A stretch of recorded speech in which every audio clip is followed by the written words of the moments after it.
Welcome to the Develop Yourself podcast, where we teach you everything you need to land your first job as a software developer by learning to develop yourself, your skills, your network, and more. I'm Brian, your host. Let me break down your next interview for you as a junior developer on the job market. I'm Brian. I'm an engineering manager, also a software engineer. Also got really infatuated with interviews a few years ago, where I went through around 100 interviews. No lie, my friend. I did about 100 interviews, got all the way to Google, Facebook, Coinbase, ton of companies, right? Failed a ton of them. Also did very well on them and ended up increasing my salary during this time by around $30,000, which was, non-trivial. Doing this exercise of doing this many interviews and then going on to teach people how to better do interviews in a private mentorship coaching business that I had before moving on to Parsity, I learned a lot about interviews. And let me tell you, you can really break them down into, I think, the three most common ones, which I'm going to outline for you here. Now, this is my experience from what I've seen in the market based as a JavaScript focused and centric developer. If you are a backend developer, this may not be useful. But if you're in a program like a boot camp like Parsity, you're going to get one of these interviews. I can basically guarantee it. Now, I've definitely seen some anomalies here, but I'm going to go over what I see are the most fundamental common interviews you're going to get and how to beat them, more importantly. By the way, at Parsity, we pair you up with a career services coach, and we even have another program we have out after you get out of Parsity to make sure that you are prepared for all these kind of interviews. So that way, when you get the foundational skills to actually build applications, you can also pass the interviews, which is going to require a different set of skills, unfortunately. I mean, interviews are weird, right? The reason they're weird is because you only do them every few years. And if you're not practicing between them, you don't really know what to expect. They're super stressful. They are completely irrelevant most times to the type of work you do on a daily basis. And they're emotional. Humans have a terrible reaction to being rejected. Imagine you're in a tribe as a human, in 2000 BC or whatever. And if you're rejected from the tribe, that was a death sentence. So there's a reason why people get freaked out about interviews. I don't trivialize it at all. I know that I've had panic attacks during interviews, if I'm being honest. In fact, in my most recent job, and this is me coming in as a senior and then moving into management, I froze up so badly on the phone that I had to gather my thoughts and apologize. I said, "Hey, I'm really sorry. I freaked out, lost my train of thought. Can we do it over?" I'm like, "Oh, that's it for me. I'm not going to get into this company." Plot twist, I actually made it. The person was really cool about it and welcoming and had a warm reaction to it instead of being like, "What? You loser, get off the phone." In fact, I've never had an interview go that poorly. I've done all sorts of interviews and bombed them in various ways and won a lot too. Anyway, yeah, they're emotional. There's a lot of ways that your brain can think that it may play out. And so you have to do them, in my opinion, on a semi-regular basis in order to just get that muscle memory and to get that callus, that emotional callus that you'll need to do interviews well. And I'm going to go over all that as well here. The fear of it stems from lack of knowledge, preparedness, and consistency and conditioning. So it's a game at the end of the day, but it can feel like a game of a mystery. It feel like you're dipping your hand into one of those mystery bags and seeing what you pull out. It doesn't need to be. So here's the first type of interview you're likely to encounter. One of my least favorite, the game of trivia. Who does these? Non-tech companies, larger companies that are also non-tech, and older companies. By the way, when I say non-tech company, I think of basically 99% of companies. There's really only a few big tech-focused companies like Airbnb, Pinterest, Twitter, Meta, Google, YouTube, Netflix. These places are very tech-heavy companies, and they're also massive. So what is this game of trivia? It is the interviewer will go through a list of questions related to the primary programming language that you'll use at work. The more obscure the question, the more you should question whether you want to work there. For front-end focused roles, you should expect to answer questions about the event loop, defining closure, ES6 trivia, like map, what's the difference between map, between filter and reduce, and of course, this. And when I say this, I mean, can you explain what this is in JavaScript? You're going to get a plethora of these types of questions. I think these are kind of worthless. I used to ask these questions, but I realized that, you could just memorize this junk and it doesn't tell me anything about how you are as a developer. How do you study for this stuff? You can read the MDN docs around JavaScript. Be prepared to answer the most common JS questions. I actually have a JavaScript last minute study cheat sheet. If you reach out, I will send that to you. It's pretty good. I used to use it myself before all the interviews I went to, and let me tell you, it's really good. You want to refresh yourself on the differences between let, const, bind, call, apply, browser APIs, scope, and do not forget closure, the $10,000 question. Elliot Erickson? There's a guy that wrote about this. It's called like Closure, the $10,000 question. Look it up. It goes really deep into it about why it's called the $10,000 question. Basically because it can be the difference between junior, mid, and a senior level offer. Your comfortability and ability to explain and practically use closure. So this is the game of trivia interview. One of the most likely ones you're going to get. Stupid interview. Doesn't teach you much, but hey, you are going to get it. Next one is everybody's favorite, the one everybody prepares for that barely anybody ever gets. People love this stupid type of interview. The leak code style interview. The most popular interview style in people's minds. It is not the most popular interview style in reality. So who asked this question? The big famous tech companies. FANG meaning Facebook, Apple, Netflix, Google. FANG. Now people call it MANG for Meta, Apple, Netflix, Google, and other big tech companies. They love this kind of stuff. You know why? Because it's repeatable, it's consistent, and it's something that they can processify, right? This is the one that you're going to be preparing for almost certainly, even though I think you probably shouldn't be preparing for this kind of interview because I don't think it's likely you're going to get them. First of all, hiring at massive tech companies has slowed down. You mean, unless you've been hiding under a rock, you know that the layoffs mostly affected these large companies. Smaller companies actually are on the rebound, and e-commerce, education, manufacturing. There's a lot of what I call boring types of industries that are becoming more tech focused, and they're going to be hiring more. They tend to not ask these kind of questions because they don't tend to get people from these types of disciplines. They need product engineers, what I like to call product engineers, people that can come build something that's practical and understand how to deploy it. Very, very difficult skills. While, on the other hand, a company like Google can get somebody that knows computer science fundamentals really, really well and say, cool, we understand you know this really, really well. Let us teach you how to do it our way. We have the time, the money, the processes, the support to help you learn to do things our way. If you go to a smaller company that's doing e-commerce stuff, they don't have time for that. They're like, we need somebody that can do some practical stuff and get down to business. Anyway, you are going to likely get some type of LEET code style interview question. We call them whiteboard questions. These are algorithms and data structures. Common algorithms and data structures to study include graph and trees, how to build them from scratch, how to traverse them using breadth first search, depth first search. Other questions include string manipulation, famous sorting and searching algorithms like binary search, merge sort, quick sort, and recursion. The more difficult the company, the more likely it is you're going to get a recursion question. You're much less likely to see linked lists in my experience going from interviews at Google and Meta and Coinbase as well. That is one of the few data structures I see come up the least. Trees and graphs, I'd say, come up quite a lot. And learning how to traverse those structures in a performant way is a good thing to know. Again, don't let these kind of things scare you. I think if you tackle studying LEET code and algorithms and data structures and let me look up the most common data structures, learn how to code them from scratch, then learn how to use them. That is going to take you much further than doing a random set of like interview questions on LEET code. That's how most people study, and that is the exact wrong way to study. You should be learning, okay, what are the data structures? Trees, graphs, linked lists, tries. What else is out there? Okay, there's some sorting algorithms I need to know. Okay, cool. Now I know them. I know how to code them from scratch. Now how can I use them? What are their proper use cases? What are some practical use cases for these things? That is going to get you prepared for the majority of interviews. Again, are you likely to see these? No.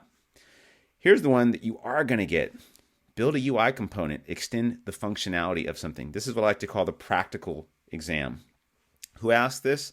More and more FANG companies are asking this, especially since the AI revolution, because nowadays it's trivial to use ChatGPT to solve a really difficult LEET code style problem in a couple seconds. And because most of these interviews are remote for large companies, they can't ask these anymore and be confident that you actually know what you're talking about, because it's way too easy to use ChatGPT. So I see a lot more of, hey, let's build something together, or let's extend the functionality of something. Coinbase actually asked me, that was our whole interview. Our 6-hour interview was just doing lots of, hey, let's build this thing together. Let's make these unit tests pass. Really like practical stuff. I loved it. It was a great interview process. So in this interview is the one you're most likely to encounter. And I continue to see the industry trend more towards these style of interviews. In fact, at Clorox, that was one of the first things I did, was to implement this type of interview. And we've had great success with it. We've hired 3 people so far using this process, and it's been great. They've hit the ground running. They've been incredibly great to work with, really skilled. We got exactly what we thought we were going to get. And on the other hand, in the past, using the trivia style interview and the lead code style interview, we got people that were good at interviews, but not good at the practical usage of the stuff we wanted to do. Like they couldn't use React or do the stuff we wanted. So yeah, anybody out there that's listening that may be a manager, I totally suggest you go towards this style of interview if you're smaller or if you need people to hit the ground running. Okay, so I've done this interview dozens of times. Here's one of the most common ones, because everybody's using React. You'll get some form of this question. Almost guaranteed. I'll bet you $5 that you're going to get this type of question. Let's build a React component that fetches some data asynchronously and displays it in a visually pleasing way. They're going to give you a small mock-up. Maybe they're going to give you an API and say, cool, now let's build this small React component using something like Code Sandbox or CodePen or whatever. A variation of this might be to give you a component that has some bugs and say, well, we need to fix this now. And I'm seeing unit testing is becoming a more common part of these types of interviews. Now, how do you study for this? The best luck you can have to make your own luck for doing this is to build small side projects using React or Angular or whatever you're using. I hope you're using React, because I think that's the most common thing you're going to encounter in the field. In different parts of the country, of course, there's popularity differs, but React, of course, being by far and away the most popular framework out there. So hopefully you're getting enough practice just by building a small side project, but at the very, very least, you want to understand how to use window.fetch to fetch data from an API, use something like Code Sandbox or CodePen to quickly scaffold up a small React component and use it. And that's going to basically teach you, that's going to mimic the kind of environment you're going to be in during that exam, during that interview. And that's going to help you out to beat your nerves and get more familiar with like the kind of coding environment. And that is at least a way you can study, in quotes, for that. Here's some not so honorable mentions. So we went over the top 3, and you may be thinking, what about take-home projects? Those have skyrocketed in popularity. I hate take-home projects. It's like, hey, how about this? How about you build us something for free? Which is a wild idea. It's like, how about you take a full weekend, you build us something, and then you send it to us, and then we tell you maybe if we like it or not. And if we don't like it, we'll just reject you. We'll give you 0 feedback on it, even though you've spent days crafting it for free. I can't tell you how much I don't like these. I know a lot of people do, because they feel like it takes the pressure off them, and I understand that. But at the same time, for me, I'm like, I just think this is a not ethical thing to do for the most part. I think for really small companies, startups, junior positions, they can get away with this. If somebody asked me to do this now, I would just say no. I don't have the time to do that. I have no desire to do that. And if you can't determine maybe from a exam or some sort of technical interview, then maybe this isn't a good thing. Or if you want to pay me to do it, that's fine. If you want to contract me to work for you for a bit, that's cool too. That seems like a reasonable one. Anyway, you can't always avoid these. So how do you beat them? You beat them through documentation and adding a test. 99% of people will not add a simple unit test to these projects. And other people, the other, whatever percent, some other massive amount of people will not add any useful documentation. On top of that, here's the cherry on top. If you really want to beat them, if you really want to take your chances and kick them up a notch, add a video using loom.com or something like that. If you add a video in there, they're even going to be more impressed. They're going to say, that way it gives you a chance to show off who you are. If you're good on camera, if you're like awful on camera for whatever reason, or you feel really uncomfortable, don't add the video. The documentation should more than suffice. And the unit test will give you that extra boost you're going to need. That is the way you're likely to beat this. Also, please, for the love of Bob, use a formatter. Use a coding formatter. How many times have I seen people's unformatted code with comments still left in there, with semicolons somewhere, sometimes not a semicolon, sometimes 2 spaces, sometimes 4 spaces for the indentation. It looks ugly and it screams, I'm so junior. So avoid that at all cost. Here's the last one I'm going to go over. For those of you that may be listening that are not junior, not super junior, system design is becoming a thing, right? It's becoming more and more of a must-have, a must-know for people at lower and lower levels. It used to be more reserved for seniors, engineering managers, staff level engineers, maybe mid-level. Now I see there's more for like front-end type people and for more junior type people. So what is system design? It's usually where they'll ask you to say, hey, how would you rebuild some popular app? So I've been asked this before. One of the most common ones is, how would you build a rate limiter? How would you design Facebook's news feed? How would you solve this problem that our company actually solved? Maybe they'll give you a very practical example of saying, hey, last year we had a problem with performance on the web and we noticed this was happening and here's how we solved it. I mean, they won't say here's how we solved it. They'll ask you, how would you solve that? And they already have an answer in their mind and now they're trying to determine how you're going to do it. There are, between 3 and 5, I think, really common system design type questions that are out there. I'd say small companies, startups, and FANG tend to ask this more often than other companies, which actually is a pretty large slice of the potential candidates that may ask this kind of question. I do think you should understand a little bit about it. There's a great book out there called System Design. It's like System Design Interview by Alex Zhu, XU. Excellent book. It's short, to the point, and it's like not overly academic. You can read it in a couple days. Also, Byte Go. I think it's the same guy is involved now. I'm not paid, by the way, to support or promote that stuff. Maybe I should be. Maybe I should ask him, Alex, if you're out there listening, shoot me a donut or something like that. I love that book, and I like the other book he wrote. He wrote a second part to it, and I'm also a subscriber to Byte Go. I think it's a really excellent site, and it's helpful for people trying to learn system design. And you can go through there and look at like the top 5 types of ones. I actually have another cheat sheet on system design if you want to just know the very, very basics. Also happy to give that out to you to help you out. Even if it's not with Parsity, you can take that and run with it and see if it's helpful for you. So I think those are the things that you are the most likely to encounter out there on the interview circuit. The interview skills and your developer skills are 2 different things, and the more and more you see the interview as a game and not some indication of your actual worth as a developer or your skills, the better you're going to be and the more in the right mind frame you're going to be to beat it, right? Here's some very non-technical tips for you as well. So once you get to the interview, you've studied, you've got everything ready, you bind, call, apply, closure, you studied the system design questions, you added the unit test. When you're there on camera, inevitably when you're doing that remote interview, which you're going to do at some point, have some water near you. Do something beforehand to de-stress yourself so you're not in there with really high nerves. Maybe you don't pound a bunch of coffee before you're in there. I like to do something a little physical, like take a walk around the block. Just remind myself that, hey, you know what? This is just, in the big scheme of things, I'm talking to some stranger that I may never talk to again, and who cares? Either I'm going to do well or I'm not. Also, there's no shame in ending the interview early. You don't need to be somebody's like punching bag. If you're in an interview situation where you just do not know the answer, I've had this happen too at Facebook. It's on the call, and I was like, I have no clue. I said, look, I don't want to waste your time or mine. I prefer to end this interview. Or I did it in a very polite way, in my opinion. And I think the interviewer was pleased that I did that. I've done that. Actually, I did that twice. Another time when I was really junior, I said, I think that I'm out of my depth here. I don't think I can answer the question. They were both really gracious and said, are you sure? I'm more than willing to help you. I'm like, I have no clue what to say, and I could sit here and kind of BS you for a while, but let's just end it. And you can do that too. There's no prize for sitting through an interview you're not going to pass. You can say, I'm really sorry. I think I didn't perform very well here. I apologize if I've wasted your time, but I think it's better if we just part ways at this point because I don't think I can win. Now, that's a move you should pull out only if you're like super, like, that you just bombed it, right? If like, oh man, I bombed this thing. Like, let's just end it right here. You don't have to sit there for the next 45 minutes. What's the point?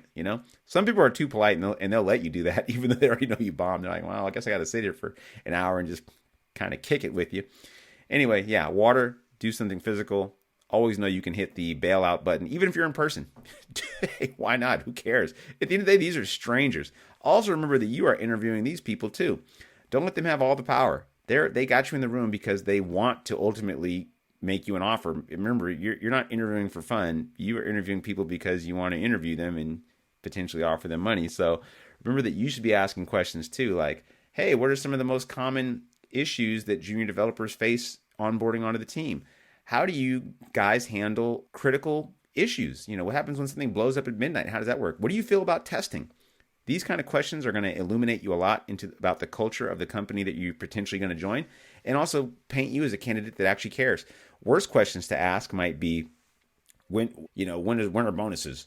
How long vacation can I take? What's the latest I could get to the office? I've heard these kind of questions, and it makes me immediately think, probably don't want to hire you. When somebody asks me something really, really good and kind of personal, or not personal, but kind of more work related that I can relate to, I like that a lot. When people ask me things like, what is the best part of your job? Or what's one thing about your job you would change? Those are really cool questions to ask because it leads to interesting conversations. Or, if you manage the entire team, what's the one thing you'd change today? What's the biggest mistake you made in the last year? Another great question. Makes them become more vulnerable, makes you see them as a person, makes you come from a place of power, because now they're looking at you as a peer. And because you're not asking like the typical juniorish questions, you're asking more like a peer-to-peer question, which I think can also psychologically make them look at you like, I could see this person working with me at this point. There's a lot of psychology involved in these interviews. Don't let anybody steer you the wrong way. Interviews are as much about luck as they are about skill, and they are a combination of both. If you have the skill, you will eventually have the luck. You just need to do enough reps in the interview circuit and you will beat it. I guarantee you. I was terrible at them for a long time. Then I got good at them through targeted study and doing exactly what I've laid out for you here, studying for these 3 types of interviews. Good luck out there. Always happy to chat more about that. You can go on parsity.io, look at a link to schedule a brainstorm session with me. It is not a sales call. I'm happy to do these while I have time to help you out in your career. I've gotten so much help over the years from total strangers that I almost feel it's my duty to give back a little bit here and there.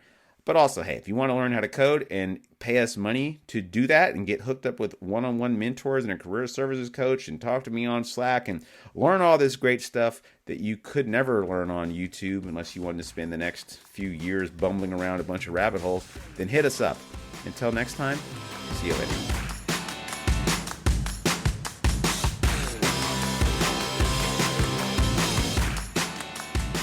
That'll do it for today's episode of the Develop Yourself podcast. To learn more about becoming a software engineer with us, then check out parsity.io. If you're not quite ready for that, then jump into our dev30.xyz program, which is 30 days of working on your mindset, habits, and JavaScript skills. Totally worth it. See you next week.